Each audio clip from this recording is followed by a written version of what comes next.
Salve, salve galera! Sejam todos muito bem-vindos e bem-vindas aqui ao vídeo número 21 do Alcoff Brasil. Vocês estão vendo aqui, né? Hoje é a logo azul, hoje vamos falar de NFL, falar um pouquinho dessa Black Monday, né? Que é a data lembrada, né? O referenciado, melhor dizendo, a quando os times demitem técnicos, general managers, visando ali um futuro melhor, visando ali uma outra visão para salvar as suas franquias, né? Até o momento tivemos aqui algumas equipes, né, que já adiantaram ali o seu caminho, né? Então Falcons, Dolphins, Giants, Titans, Cardinals, Browns e Raiders, todos eles procurando técnico, ou um técnico, ou GM, ou os dois ao mesmo tempo. Bom, eu sou Vitor Silva e estarei com você aqui pelos próximos minutos para falar a respeito dessas aberturas, né, que se tem aqui na NFL. Lembrando que estou fazendo isso aqui às 4h53 da tarde do dia 5 de janeiro de 2026. Então, se houver alguma demissão surpresa que não foi citada aqui, é porque aconteceu depois, tá? E eu tô aqui só olhando para o roteiro, não tô vendo aqui as notícias de momento, né? Caso tenha, vou deixar o link, né, na descrição do texto que farei no Alcoff Brasil sobre os melhores destinos, né, ranqueando as melhores posições para os futuros técnicos na NFL. Bom, para quem não conhece o canal, eu sou Vitor Silva, aqui o canal é voltado para falar das 4 principais ligas dos Estados Unidos, né? Falamos aqui de NFL, falamos de NBA, falamos de MLB e falamos também de NHL. Temos o boletim que está bastante em falta aqui, né? Tem que voltar a fazer os boletins semanais do que aconteceu durante a semana, mas de tempos em tempos a gente costuma falar um pouquinho, né, de um esporte em específico, de uma das ligas em específico. Então hoje falaremos da National Football League da NFL, da Black Money e as suas respectivas vagas. Bom, vou começar tirando o elefante da sala, falando um pouco a respeito do Atlanta Falcons, né, que dos times citados é o único que fez a limpa, digamos, completa, demitindo tanto o técnico quanto o general manager. Né, o Arthur Blank parece que meio que se cansou ali, né, dos experimentos do Terry Futenote, que acabou não vingando, né, e vou dar aqui uma minha opinião particular, tá? O Futenote já acho que já tinha passado a hora dele ser demitido, viu? Porque o Atlanta Falcons, assim, se a gente olhar no papel, a questão do time do Atlanta Falcons em si, tá longe de ser uma equipe ruim. Vamos concordar. Né? Bijan Robinson, um dos melhores running backs da liga. Drake London, um dos melhores wide receivers da liga, né? Com um quarterback competente, sabe que ele pode fazer alguns estragos. O Kyle Pitts vai ser free agent, né? Então demorou para emplacar ali, mas esse ano ele fez uma temporada muito decente, né? Então se for para o mercado, pode conseguir ali um valor aceitável, né? Ou até bom para capitalizar no mercado. Mas a questão tanto do Falcons é mais o GM, né? Pois o grande erro dele foi na janela de 2024, né, quando ele dá aquele contrato gigantesco para o Kirk Cousins, sabendo que o Kirk Cousins viria de uma cirurgia no tendão de Aquiles, e no draft ele puxa um quarterback, o Michael Penix Jr., tentando simular o que o Packers faz, né? E o que o Packers costuma fazer? Eles já tem um quarterback que já está lá há muito tempo. Aqui vai a diferença, tá? Por que o Packers faz isso e funciona? Porque quando o Packers vai selecionar um quarterback, é porque ele já tem um que já está há anos e anos e anos e anos e anos na equipe, né? Por exemplo, pegar o exemplo aqui do Brett Favre, que era do Atlanta Falcons, inclusive, né? Que foi trocado para o Packers. O Favre ficou lá anos e anos e anos e anos e anos comandando a equipe. Ganhou o Super Bowl, bateu na trave, enfim, mas era o quarterback que ficava lá anos e anos e anos. Quando eles escolhem o Aaron Rodgers, o Rodgers ele vai lá para ser o aprendiz. Ele não vai lá para jogar de fato. Então o Favre ele joga até onde o Packers acredita que ele vá render. Aí quando ele sai, você já tem um quarterback talentoso e preparado para assumir o lugar desse cara. E aí foi com o Rodgers, anos e anos e anos e anos repetindo sempre o mesmo roteiro. E aí o que o Packers faz? Puxa o Jordan Love. Eles precisavam do Love quando eles fizeram o draft lá de 2020? Não. Mas você já tem ali alguém preparado para quando o Rodgers sair ou quando ele for ser negociado, você já tem alguém na espreita com talento esperando para entrar no lugar. Então o Rodgers ficou mais alguns anos até ele sair e o Jordan Love assumir a titularidade em Green Bay. Ou seja, eles têm um plano contínuo de trabalhar bem os quarterbacks. No caso de Atlanta, não, porque você já buscou o quarterback já com uma idade bem avançada e vindo de uma lesão séria no tendão de Aquiles. Não são todos atletas que voltam de uma lesão de tendão de Aquiles voltam como se não tivesse acontecido nada. Há sequelas. E se você faz isso, por exemplo, a Kirk Cousins joga ali 2, 3 anos e depois o Michael Penix jogar no lugar dele, você tá correndo um risco que é até um pouco desnecessário, né? Pois imagina se, por exemplo, o Falcons aposta suas fichas num Sandarnold da vida. Ele não vem de lesão grave. E talvez você tenha um quarterback mais jovem para poder trabalhar e fazer uma montagem de time mais própria. Uma montagem de time própria, como foi em 24. A gente viu no que deu, né? O Kirk Cousins, conforme a temporada foi passando, ele foi regredindo. O Michael Penix acabou virando titular. E ele é um quarterback também muito propenso a lesões, né? Então você já tem uma bomba relógio aí que para sair para você sair dela é muito complicado. Porque o Kirk Cousins tem um contrato gigantesco que ninguém vai aceitar. E sabendo como ele estava jogando, dificilmente algum time, até o mais desesperado, talvez a gente vai chegar no Cleveland Browns, mas talvez algum desesperado fosse lá e trocasse por ele, não aconteceu, né? Tanto que o Kirk Cousins joga o restante da temporada e o Falcons vence os jogos, né? O Falcons termina a temporada com 4 vitórias seguidas, terminando ali com 8-9, né? Só ganhou quando o time já estava eliminado, né? Isso aqui é curioso. E o Futenote, para não dizer que não fez tudo assim de mal, ele montou uma linha defensiva, uma defesa bem promissora até. Você tem ali James Pierce, tem o esqueci o nome do safety, meu pai. Eu não vou lembrar agora. É o safety que eles pegaram nesse último draft aí, que é bom jogador também.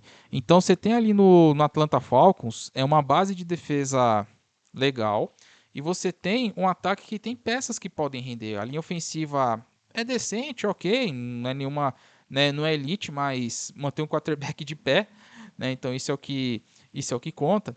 E no caso tanto do Atlanta Falcons, o novo técnico, ele vai ter essas peças para trabalhar, né, com a defesa, principalmente na parte defensiva, né? O Raheem Morris, técnico defensivo, então já deixa já uma base ali solidificada para quem for assumir a equipe do Atlanta Falcons. O novo GM vai ter que trabalhar com uma situação onde o Atlanta Falcons, até pegar aqui de acordo com o over the cap, só pegando aqui o salary cap, o Falcons vai estar com cap space ali menos 4 milhões hoje, né? Então, menos 4 até dá para gerenciar ali, para fazer umas reestruturações, enfim, para ter um caminho legal. Só que o GM que chegar, além de ter pode ter um cap space legal para gerenciar, enfim, só que ele não vai ter escolha de primeira rodada, porque o James Pierce que foi citado, o Falcons subiu no último draft para selecionar ele no fim da primeira rodada. Trocou com o Rams e mandou a escolha de primeira rodada dele pro Rams, né? Então, enfim, né? São tacadas que o GM deu que em campo pode até ter funcionado. Só que para a situação do próximo, né, fica um pouco complicado, né? Porque o GM é aquilo, ele vai fazer de tudo para tentar ganhar. Se ele não conseguir, o próximo que vier vai ter que herdar uma situação que pode ser confortável, pode não ser tão amigável assim logo de cara e que pode levar ali uma ou duas temporadas para que de fato tudo se alinhe, né? Então, novo GM técnico e GM do Atlanta Falcons tem esses pontos para trabalhar. E outro ponto também de vantagem é que a NFC Sul é uma divisão nivelada por baixo. A gente viu, né? 3 times terminaram liderando com 8-9 a divisão. O Saints foi o último com 6-11. Então você vê que é uma divisão onde ali campanhas negativas, né? Enfim, que ninguém parece que se firma, né? Você tem ali o Buccaneers que com Baker Mayfield e por enquanto o Todd Bowles ainda tá empregado. Se ele cair, a gente não sabe o que pode acontecer, mas você tem ali um Tampa Bay que era o bicho papão da divisão, hoje não é mais. O Panthers ganhou muito, talvez classificação culposa, enfim, né? Time meio Robin Hood, mas com o David Canale já com 3 anos está conseguindo extrair com o que tem em mãos lá. E o Falcons, no papel, pode ser não sei se o time mais forte, mas pelo menos é o que tem melhores peças ali, tanto na frente ofensiva e defensiva, perdão, para poder brigar por alguma coisa, uma divisão mais fraca. Né? Então veremos qual vai ser o próximo capítulo, mas a vantagem é que você vai ter técnicos geralmente alinhados ali nos lados da Geórgia. Já o Dolphins, né? O Dolphins demitiu o GM no meio da temporada. O curioso é que só foi demitir o Chris Grier e o time melhorou. É curioso, né? A ponto do Mike McDaniel conseguir salvar o seu emprego, né, e ganhar mais um ano na equipe de Miami. Miami que tem um dos donos mais velhos no quesito de idade, e eu lembro muito do que o meu amigo Thiago Cordeiro, né, do Rebatida Podcast, um dos apresentadores do Fináticos, né, o podcast oficial do Miami Dolphins em língua portuguesa, né, o Dolphins tem essa parceria aqui com o mercado brasileiro, E ele falava assim que, olha, o dono ele já tá velhão e tal, ele não, e aí, o máximo que ele puder não fazer demissão, melhor. Só que ficou insustentável da parte do GM, né? Que o Chris Greer já estava lá há anos e anos e anos, né? E o Dolphins, infelizmente, acabou tendo um playoff, né? Quando se classificou, acho que foi em 2023, se não for na memória. Acabou perdendo para o Kansas City Chiefs na rodada do wildcard. E o Dolphins, de todos os times da NFL, é o time que está mais tempo sem ganhar nos playoffs. Uma partida que sequer, né? A última vitória foi em 2000. Então você tem uma situação ali onde você tem um técnico que falta do aspecto de liderança, né? É verdade, a história do Mike McDaniel ser técnico inventivo, um técnico assim, meio que um nerdão, vai. Aquele nerdão consegue montar ataques legais, só que na hora do vamos ver, na hora de ser aquele cara assim, pulso firme para liderar, é o que falta nele, né? E o Dolphins tem uma situação assim mais complicada para o GM navegar.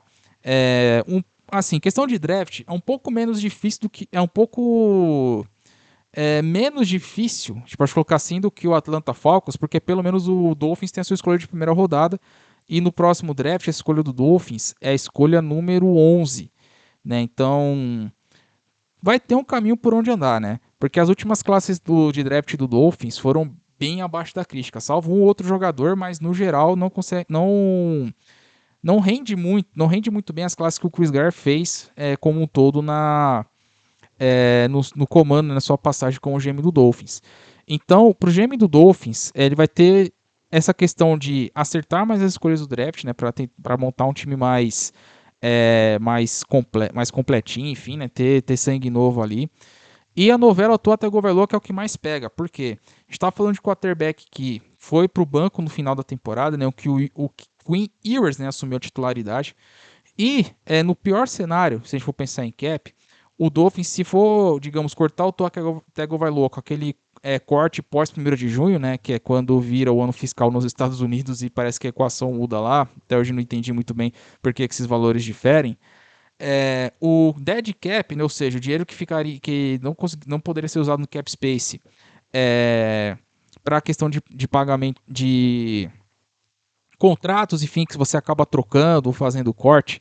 Se faz esse corte antes de depois de 1º de junho, aquele designation post June 1st, seria por volta de 60 milhões de dólares de cap space, né, de dead money no caso, né, que o Dolphins poderia utilizar. Se faz esse corte antes, tudo bem, o time economiza 40 milhões de cap space, maravilha, só que o dead cap é de quase 100 milhões de dólares. Né? Então você tem um quarterback com um contrato caríssimo que dificilmente vai ser trocado, né? Vai ficar encostado, né? Mesma situação do Deshaun Watson em Cleveland. Fica encostado, dificilmente vai jogar, porque nenhum time vai querer.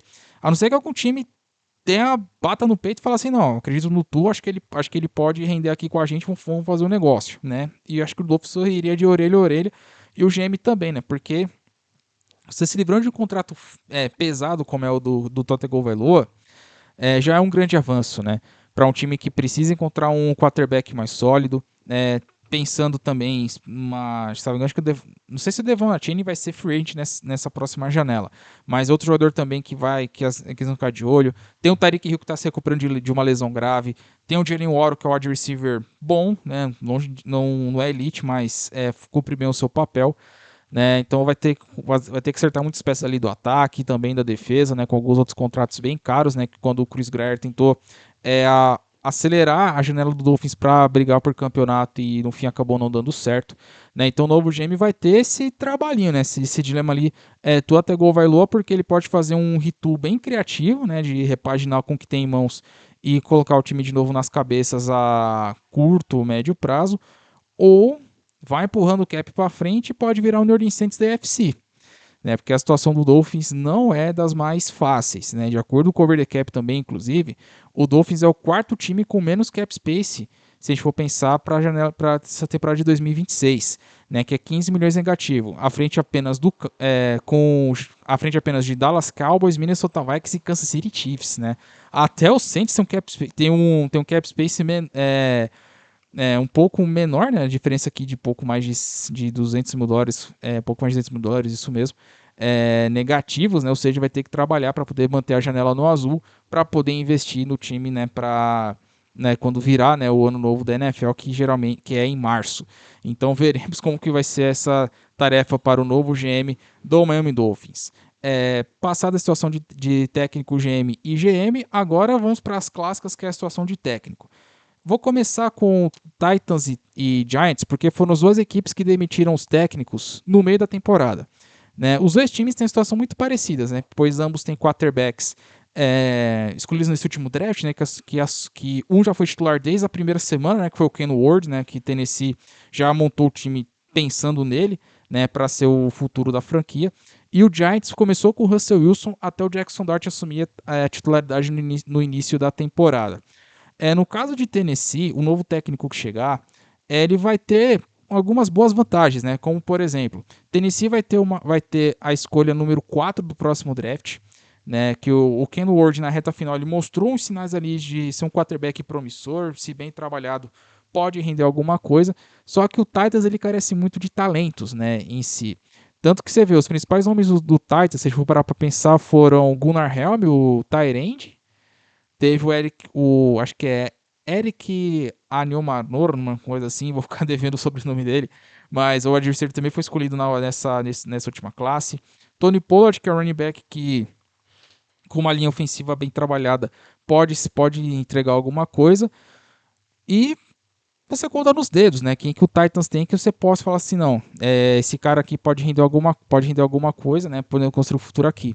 O Titans carece de talentos, né? E a vantagem é que além de ter uma escolha top 5, né? Sendo a número 4, o Titans é o time que tem mais cap space para a próxima temporada. O Titans hoje tem 105 milhões de cap space, né? É um dos 3 times que tem mais de 100 milhões de cap space para usar. Né? O outro a gente vai falar daqui a pouco dele, né? Do terceiro da lista.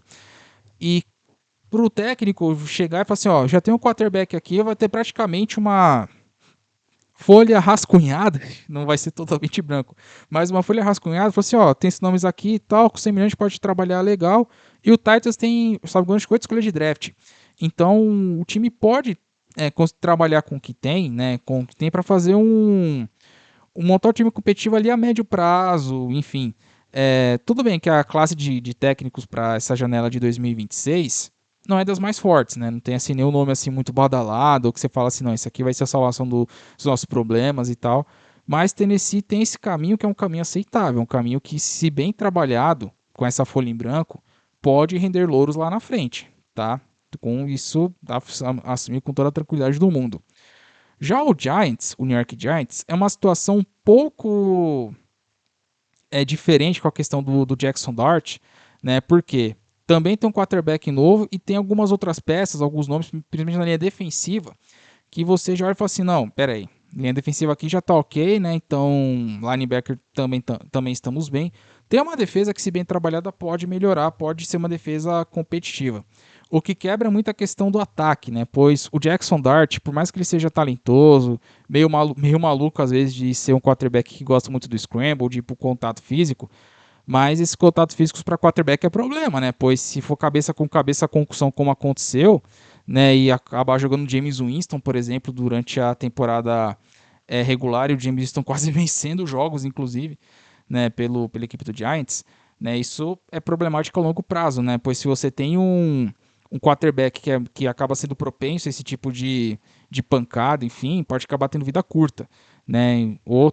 Então, esse é um ponto que o técnico novo vai ter que trabalhar com o Dart. Vai ter a volta do Ken Scatebo, né, que machucou durante a temporada, né? Vai ter a volta do Malik Neighbors também, que machucou durante a temporada. Né? Então você vê que o New York Giants tem algumas peças a mais que o Tennessee Titans para poder trabalhar. A questão é que, com as 2 vitórias que o Giants teve, podia ser o destino preferido de todo mundo, porque o time estava para ser a pick 1 na semana 17. Aí vence a semana 17 contra o Raiders, vence a semana 18 contra o Giants e cai da 1 para 5. Né? Então, até tá comentando na transmissão do Sunday Night, né? No Dimensão MVP, né? O meu amigo Junior Gomes, ele falando, né? Que o Giants venceu 8 jogos nos últimos anos, e desses 8, 4 foram nas semanas 17 e 18, onde o time perdeu posição no draft. Né? Então, imagina, se o Giants fica com a escolha 1, ele teria o famoso ingresso o bilhete de ouro para trocar, ter um caminhão de escolhas e poder fazer um retool próprio. né? Mas não, acabou vencendo, caiu para pick 5, né? Apesar de ter um cap space ali que tá no positivo, mas ainda não é tão alto como a gente citou aqui do Tennessee Titans, vou até pegar o número certinho aqui. O Giants tem um pouco mais de 11 milhões, né? Um time ali que está no limite ali próximo, né? O terceiro time, se for pensar em cap positivo, é o terceiro time com cap space positivo, só que baixo, né? Só fica à frente do Lions e do Titans.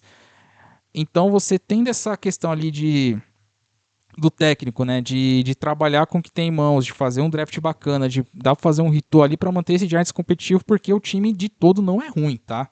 O time de todo, eu repito, Giants não é de todo ruim. Tem nomes ali que ajudam.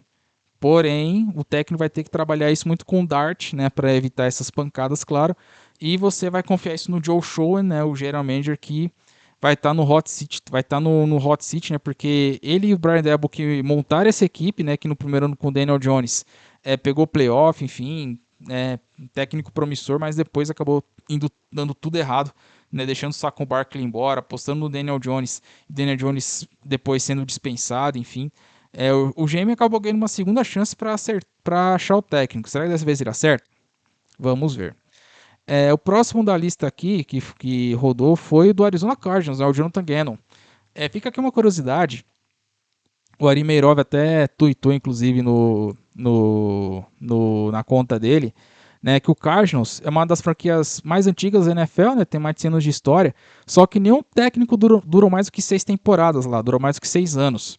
Né, e para a gente ver que digamos, continuismo, né, como foi em outras franquias, né, não é o caso do Arizona Cardinals. Né. O Cardinals que no início da gestão de Jonathan Gannon era uma gestão promissora, né? Você via ali alguém que pudesse revitalizar a carreira do Kyler Murray, pudesse colocar a Arizona de novo para ser uma equipe competitiva, né? Como era até a metade da década passada, né? Segunda metade da década passada, lá nos últimos anos do Carson Palmer, né? O Murray tinha mostrado até ser um quarterback que pudesse levar o time mais à frente, porém, o Murray estagnou, não consegue fazer uma temporada completa, né, como titular, sempre se machuca, sempre tem alguma coisa ali que faz com que o quarterback deixe o time na mão, né, e a qualidade principal do Geno, que era a defesa, acabou regredindo nesses anos, nesses anos que ele estava no comando. Né, então a Arizona optou por demitir o Jonathan Gannon, né, depois de 3 temporadas, e o Arizona Cardinals tem uma vantagem que é a escolha 3 do draft. Né, vai ter esse dilema ali do Kyler Murray, né, se alguém vai trocar por ele, porque em situação de cap, ele é um pouco menos, digamos, complicado em questão de valores do que o Tua Tagovailoa. Né, apesar de ter dead cap menor, porém com a economia, se for fazer para cortá-lo, também é mais baixa. E aí aí você fica pensando naquela, tá? O time pode pegar um quarterback no draft? Poder até pode, só que uma classe que hoje você tem dois nomes que caso se declarem, vão ser os favoritos na casa de aposta para ser 1 e 2, que são Fernando Mendonça, quarterback de Indiana, né, que venceu o Heisman, e o segundo que é o Dante Moore, que é o quarterback de Oregon. Inclusive os dois se enfrentam na semifinal do Universitário na sexta-feira no Peach Bowl. Né? Então você tem o Cardinals aí que vai ter que ficar na espreita pensando, pera aí, se um desses dois times não pegarem quarterback, um deles cai no colo e eu vou ter a solução dos meus problemas. Né? Caso contrário, o que eu faço? Né? Então o técnico vai ter esse pequeno trabalho ali junto com o GM para pensar no que vai ser feito. Né? Esse técnico vai herdar o Trey McBride, um tarinde muito bom. Vai herdar o Marvin Harrison Jr., que ainda não alcançou seu potencial. Né? A gente falava muito da classe dele, né? Que ele era o cara, era o bicho, o jogador mais talentoso, pick 1, se fosse por questão de talento, mas até agora não vingou. O Michael Wilson, né, o wide receiver que fez uma temporada surpreendente, só que ele é free agent, né? Então será que a Arizona vai renovar com ele? Né? Então, isso a gente não sabe. Mas veremos o que pode acontecer, porque a Arizona tá numa divisão muito difícil, né? Se a gente for para pensar, a Arizona teve, salvo engano, acho que mais derrotas. Eu posso estar falando besteira aqui, né? Com certeza. Mas a Arizona perdeu as últimas 9 partidas, né? Perdeu 14 jogos. E se for somar as derrotas do Seattle, que foram 3, Salvo engano, São Francisco foi 12-5, né? Foi 5 da 8. E o Rams, salvo engano, acho que foi 4 da 11, um negócio assim, de cabeça não vou lembrar. Mas somar as derrotas dos três times da divisão, tô com tudo aqui aberto aqui, eu tô fazendo besteira. Porque vamos lá, o 49ers teve 5 derrotas, Seattle teve 3-8 e o Rams teve 5-13. Né? Então, somando as derrotas das três equipes, né, não bate o que a Arizona perdeu no ano inteiro. Né, pra gente ver o quanto que a Arizona ficou para trás comparado aos seus adversários, né? Então, um técnico vai ter trabalho ali já para competir dentro da própria divisão, né? Que é uma situação bem complicada. Passando um pouco agora para o Cleveland Browns, né? O Browns que eu vou deixar aqui a pergunta em aberto, tá? Kevin Stefanski, ele é vítima ou ele fez parte do processo do Browns não vingar, né? Porque vamos lá, o Stefanski ele foi 2 vezes técnico do ano pelo Cleveland Browns, né? Foi o cara que, poxa vida, conseguiu fazer o Joe Flacco jogar bola depois de estar praticamente aposentado. A primeira vitória de playoff do Browns em anos foi com Kevin Stefanski, né? Então a gente já vê um treinador que tem se der as peças próprias e conseguir trabalhar, ele entrega campanhas muito boas, isso é fato. Só que, do outro lado, você tem um dono que, infelizmente, os donos não podem se demitir pelas apostas erradas que eles fazem. Né? Pois o dono Jimmy Haslam, ele aprovou que o Andrew Berry fizesse aquela troca e extensão e dar aquele contrato exorbitante para o Deshaun Watson, né? Que é um quarterback que já estava em baixa com a questão do extracampo, vai para Cleveland e ele não consegue encaixar. Ele só se machuca, é inacreditável. E você dando um contrato totalmente garantido para um quarterback que ele não joga, você complica praticamente todo o resto da sua equipe. Porque o cap do Browns o cap do Cleveland Browns para 2026, o cap space agora está em 2 milhões negativos. Só o Deshaun Watson, tá? Isso não é piada, tá?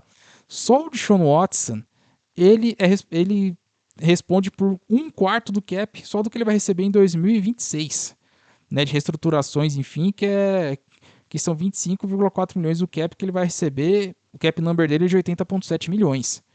Né? Então você faz essa jogada errada, você acaba fazendo como diria lá do canal do Hells, né, tomar o Jumentex, né, para fazer um negócio desse. O técnico fica de mãos amarradas, porque ele tem que trabalhar com ou quarterbacks veteranos ou com quarterbacks do draft. Né? Lembrando que em 2026 o Stefanski abre a temporada com o Joe Flacco. O Joe Flacco não é a resposta, o Dylan Gabriel assume a titularidade, o Flacco é trocado para o Bengals, o Gabriel joga, mostra que não tem cacife para ser titular. Entre o Shedeur Sanders, tem aquela hype das 2 primeiras semanas e depois meio que o Shedeur Sanders, da partida do Titans, ele meio que acaba voltando à terra, né? Acaba mostrando que também não é um quarterback, pelo menos por hora, para assumir a titularidade de uma franquia.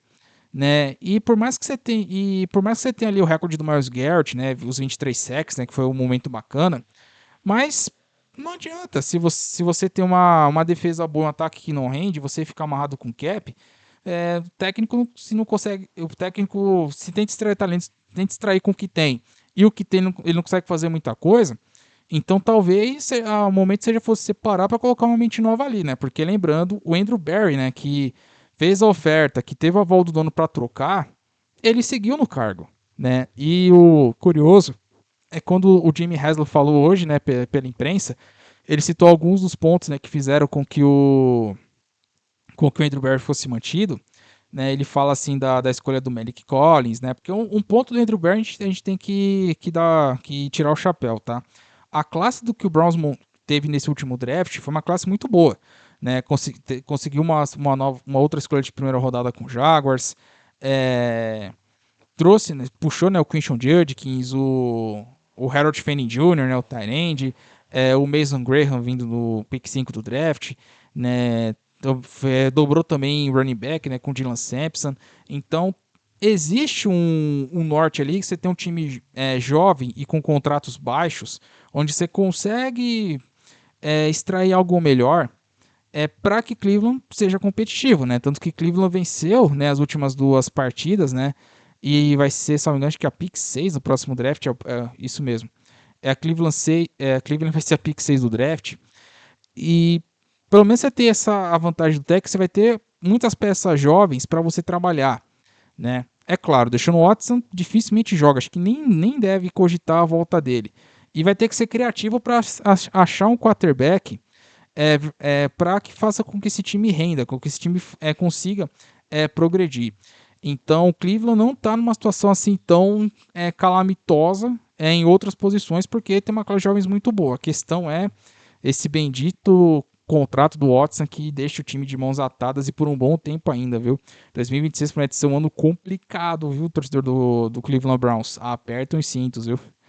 E por fim, o Las Vegas Raiders, né? O Raiders que contratou o Pete Carroll, né? Tirou o Pete Carroll da... Ele não estava aposentado, enfim, estava com papel ali no front office do Seattle Seahawks. Ele aceita treinar na NFL já aos 73 anos, se não for na memória, né? Técnico assim, campeão, com técnico campeão, com uma passagem assim muito rica lá em Seattle. Só que aquela coisa, né? O Pete Carroll, né? Então pensava, bom, vamos rever o casamento dele com o Dino Smith lá em Seattle, né? Que fez com que ele tivesse os últimos anos legais. Vamos reviver. Vai lá, troca Dino Smith, novo quarterback do Raiders. Vamos aproveitar a empolgação, vamos pegar um running back, Ashton Gente, pick 6, talento aqui bruto. Vamos nessa. Vamos lá e pegar o running back. A diferença, se você não tem o L que faça trabalhar, meu amigo, não vai dar certo. Né, o Dino Smith foi um quarterback muito propenso a turnover, né, acho que ele liderou a NFL em interceptações. Né, o Ashton Gente, que apesar dele terminar a temporada com mais yards de scrimmage no ano de calor comparado ao Josh Jacobs, que foi outro running back que foi escolhido na primeira rodada do Las Vegas Raiders, só que infelizmente ele acabou não ficando, depois acabou indo para o Green Bay Packers e mostrando que quando você tem uma OL que funcione, o running back produz. O Gente, coitado, ele foi mais vítima, né, do jogo pútrido da linha ofensiva, porque o jogo terrestre não funcionava, não adianta. Os recebedores praticamente morreu de fome, né, entre aspas, porque, poxa vida, se a principal arma do time é ofensiva, que era o Brock Bowers, machuca, o ataque fica muito mais previsível de marcar. Já começou com o Jacob Myers pedindo troca, né, falando que não se via lá no Raiders e tal. Ele é trocado para o Jaguars e no Jaguars ele consegue jogar bem, tem seu contrato renovado, acerta sua situação, vai jogar os playoffs, maravilha. Só que o Raiders ficou com essa lacuna, tanto no ataque quanto na defesa. Porque fora o Max Crosby, você não vai colocar outro defensor no mesmo patamar, né? Então, tem rumores, né, que possam colocar o Max Crosby no mercado de trocas, né, porque ele é o principal ativo, né, então seria o cara ali para ajudar nesse famoso retool, né, do Las Vegas Raiders. O Raiders que, como citamos lá atrás, tá? Somente 3 times têm pelo menos 100 milhões de cap space para essa próxima off-season. E o Raiders é o terceiro, tá? Com um pouco mais de 100 milhões. Fica aqui a curiosidade, entre os dois é o Chargers, tá? É o Los Angeles Chargers. Então você com a pick 1 do draft, né, podendo escolher o próximo quarterback, com esse cap space legal para trabalhar junto com o GM, né, que é o John Spytek. Então você tem uma situação onde você pode, aqui sim, tá? Aqui é uma folha menos rascunhada ainda, onde você pode deixar carimbar ali, fazer o seu trabalho funcionar, porque você vai ter técnico e quarterback alinhados. Né? Então você já tendo esse início, já é o melhor dos mundos para quando você vai montar uma nova equipe pensando no retool, né? Pois a gente vê, né, que o Kansas City Chiefs está ficando para trás, né? O Denver Broncos está voando de braçada, que tem uma defesa muito forte, um ataque competente, né? O Chargers com o Harbaugh sempre muito, muito competitivo. Então a chance do Raiders acompanhar esses times é agora. É fazer um trabalho decente, né? Você tem cap space, você vai ter a pick 1 do draft, né? Se vai ser o Fernando Mendonça, se vai ser o Dante Moore, a gente só vai saber em abril. Mas o caminho está aí pro Las Vegas Raiders e com certeza vai ser um dos destinos mais procurados, né, um dos mais bem vistos, né, um dos mais visados, melhor dizendo, para o próximo treinador deixar a sua marca. Bom, até o momento é isso, né? Eu não sei se teve mais alguma, se teve alguma outra. Vai estar no texto com certeza lá da Playmaker Brasil, que o texto eu deixarei no link da descrição ou na aba, né, nos posts ali, né, na aba comunidade, enfim. E eu queria saber a opinião de vocês. Qual dessas vagas é a melhor, ou qual que é a vaga mais problemática, né? Seja para técnico, GM, enfim. Deixa aqui nos comentários, por favor. falei aqui bastante, 34 minutos, então se você viu o vídeo até aqui, eu só tenho a agradecer a vocês, né, que acompanharam, muito obrigado. Lembrando sempre aquele convite, aquele pedido humilde, né? Deixem seu like, inscreva-se no canal, vamos espalhar a mensagem dos esportes americanos pela internet e nos vemos numa próxima, né? A gente tá no clima de NFL, então se na quinta ou sexta-feira farei o vídeo aqui fazendo a prévia, né, dos duelos do wildcard da NFL, tanto NFC quanto AFC. Então é isso, pessoal. Muito obrigado a todos. Mais uma vez, convite, se inscrevam no canal, deem um like, ativem as notificações para não perderem nada. Fico por aqui. É isso. Valeu, falou, fiquem com Deus e até a próxima.